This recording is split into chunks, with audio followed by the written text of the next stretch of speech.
কি মনে করে? ওস্তাদ, শেষ পর্যন্ত আপনিও বেকা পথে পা দিলেন। কি কভার চাইস? মনে হচ্ছে কিছুই জানেন না। ফালতু কথা বাদ দে। সেদিন রাত্রিরে তো আমি তোকে অনেক কথাই কলম, কোনো কথাই কান করলু না। এখন আবার ফিরে এসে কি খবর লাগিস? সে কথাই করছি ওস্তাদ। মন তো সন্তর দিয়ে যখন কোনো কাম হইল না, বাড়ির উপর ডাকাত পাঠাই দিলেন। খুব খারাপ লাগলো ওস্তাদ। আমার এতে কোনো নীতি নেই, আর আপনি তো খুব নীতির কথা কন। ডাকাতি ঘৃণা করেন, অথচ রাত্রির আধারে আমার বাড়িতে ডাকাত পাঠায় আমাকে থেট দিলেন।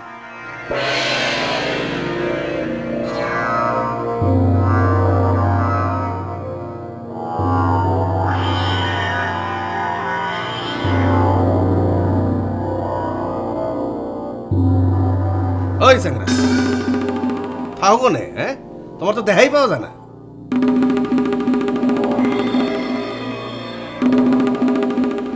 আছি গেদা ভাই, একটু ঝামেলার মধ্যে আছি। হ্যাঁ, তোমার আবার কিসের ঝামেলা? হ্যাঁ, এদিকে আসো, এদিকে আসো। এই হাতের আঙুলগুলো একটু টানি দাও তো। পুলিশের বাড়ি ঘায়ে গায়ে হাতের আঙুলগুলো এক করে বাতে ধরে গেছে, খালি মনে হয় সাবাই। এদিকে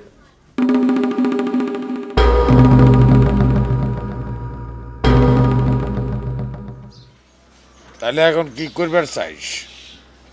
সেটা আপনিই কয়ে দেন। আপনার মান সম্মান কিভাবে রক্ষা হবে সেটা তো আর আমি জানি না। চোরাই মালগুলো কনে রাখিস? আছে, জায়গা মতোই আছে।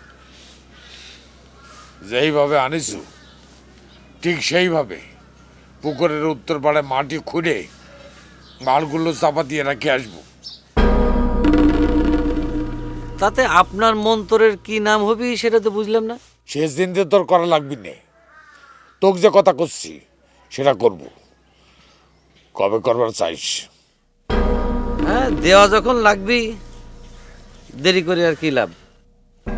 তাইলে আজ রাইতে পুকুর পাড়ে মালগুলো রেখে আসবো। শোন, গায়ের মধ্যে যেন এইসব কামান না হয়।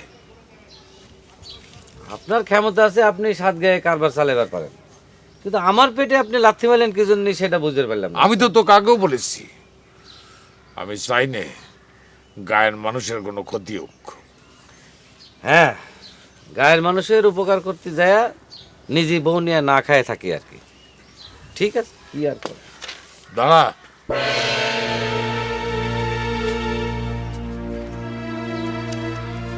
এই নে ধর।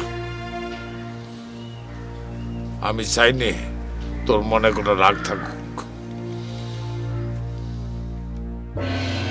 শোনেক, গেদা যে তোর বাড়িতে গিয়েছিল সেটা আমি জানিই নে। নীতি আমার নষ্ট হয় নাই। আমি চাই সকলেই শান্তিতে থাকুক।